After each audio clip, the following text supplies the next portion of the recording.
cinema and getting into it the way we have done, and talking about, you know, some of these like sort of culture war actors and stuff like that. Probably like important to take a wee minute just to nod at the thing that I don't know if you heard about recently, The Sound of Freedom.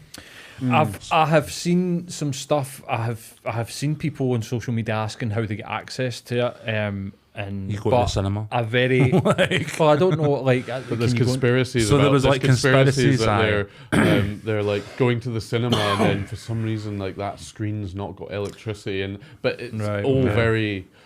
It feels very like false narrative. So for anybody that's not aware, Sound of Freedom is a movie with Jim Caviziel, who played Mel Gibson's Jesus, and is still in interviews in reference to this movie, like actively referring to himself as Jesus, whilst simultaneously like referring to Donald Trump as Moses, as if he's some sort of prophet that's going to bring forth this.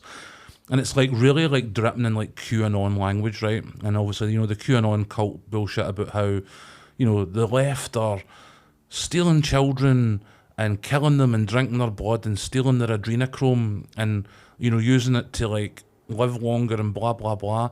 And like, you're like, but like synthetic adrenochrome's a thing. Like, why would anybody need to do that? There is no difference. Like, if you needed adrenochrome, you could just like go to the chemist and like buy it. Like, there is no need to like sacrifice children or anything like that. You know what I mean? Like, but this is what this QAnon cult believe.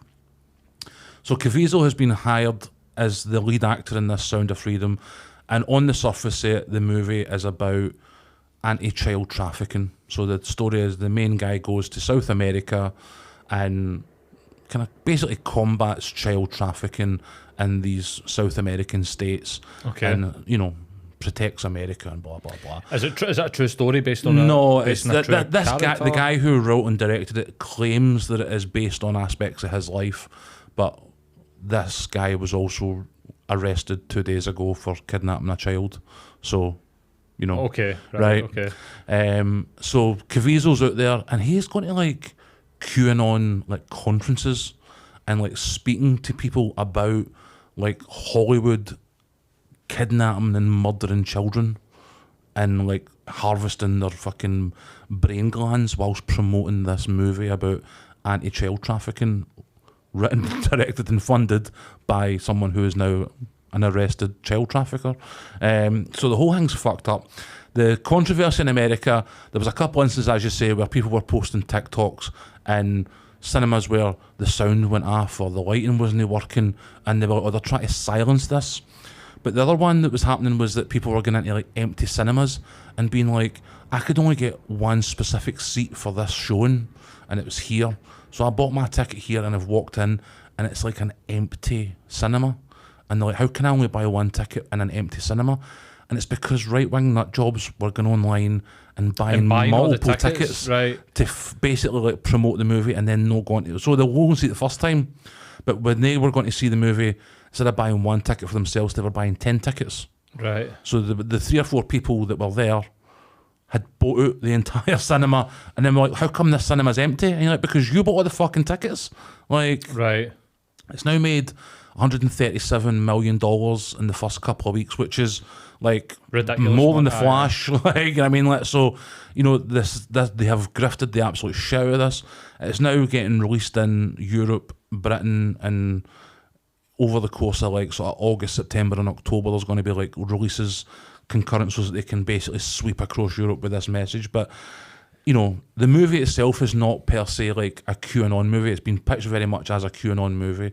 But what is actually happening is they're having an actual, and maybe it was intended as a good faith conversation for these guys like Caviziel or whatever it is. It's obviously subsequently found out that it's been run by a guy who is doing the exact same thing that this movie is proclaiming to like protect people from. But this has been used as a way to get QAnon talking points out. So, you know, not only are the right-wing nutters grifting off the rain to, you know, sell multiple tickets, like they're using this, you know, as a sort of wedge to like take batshit crazy QAnon talking points into sort of mainstream conversations. Well, you know what I mean? You seen last week that one of the senators was campaigning to get the Pizzagate investigation reopened. So it's about children being abused in a basement that doesn't exist. But the guy turned up with AR-15 and found a broom cupboard and ended up in fucking jail himself. Do you know what I mean? And we had a conversation about that, and I think, like, you know, to go back and sort of conclude, we'd concluded that, you know, there are real people out there that have real anxieties about the safety of children, and they end up doing stuff like this, and they get sucked in by this sort of like. But let's be honest, no one is pro child trafficking. Like, we're all anti child trafficking. You know what I mean? Like, nobody wants this real issue to exist, but it is a real issue and it does exist. I just don't think the people having these conversations about it are the people to resolve it. You know what I mean? Like, especially as you were saying, people take it to heart and do some pretty fucked up shit because they believe that they're protecting children. Or worse, vote for fucked up people and ending up with people and, you know, like thinking that these people are, like you're saying, they're here to do this thing. Like Donald Trump, like, we've spoke about it so many times, but you just isolate incidents. You know, there's videos of Trump sitting picking out young women with Epstein. There's a story about Donald Trump knowing that a modelling agent was a fucking convicted paedophile and gave his daughter, like his teenage daughter, to him to become his agent. Like, I don't think that this guy is the guy that's 6 weeks ago been found criminally liable for rape. You know what I mean? I just don't think that this guy is the guy. No. To be, and it's like you're saying, like, these issues are real. Nobody is like, nah, just let it happen if it's happening. But they are creating stories that just are nonsense to stir up emotions in people, to try and, you know, I don't know, like, pull the levers of power to gain power themselves. Like, this influence, and as I say, in this instance, to get, you know, batshit crazy talking points about, you know, people drinking the blood of children. And it's ironic that the people who want to further these QAnon talking points, who claim to be about the protection of children, have just given £137 million to a guy who has been arrested for child trafficking and kidnapping. You know what I mean? Like, the very thing that they wanted to defend against has been the thing that they have now facilitated. You know what I mean? Like, it's kind of like, it's like fucking Ali G, right? It's like it's almost like when a joke turns on itself. Yeah. When it becomes like so you're like, what is actually going on here? Like, you kind of lose track of who's actually the butt of this joke in the end. You're like, this is it. It becomes so confused and so diluted, though. The actual issue becomes so diluted with like all this nonsense that the actual thing still exists, and you kind of like, well, what has the movie done to actually protect children from child trafficking? Exactly. Nothing. It has put £137 million or dollars into the pocket of a guy who kidnaps children. It's like you know what I mean? Like, who are we talking about? I mean, Trump? Maybe we should watch. No, the guy who funded Sound of Freedom. I mean, the reviews are a bit like mediocre. Nobody's saying it's terrible. Nobody's saying it's brilliant. You know what I mean? I mean, I wouldn't be adverse to sitting down and watching it, but I would be very conscious of like how emotionally invested in the story that I'm, considering that none of it has been verified. This thing is, like, it's no, the movie itself is not promoting a true QAnon talking points. Right. It's a very self-contained about this guy going to South America, trying to stop child trafficking. But what they're doing is using the press tour and the media interest off the back of the film to then have kind of public like conversations about QAnon. Earth, where it was seen as like, this is not the story of Scientology. We are not saying that. But in every single press conference, Travolta was talking about Scientology. Yes. It was seen as a vehicle to promote their religion while keeping the movie completely disconnected from it by going like, oh no, this isn't the movie. But then like really obscure, niche, like batshit talking points into like mainstream conversations. So what talking points are they bringing in?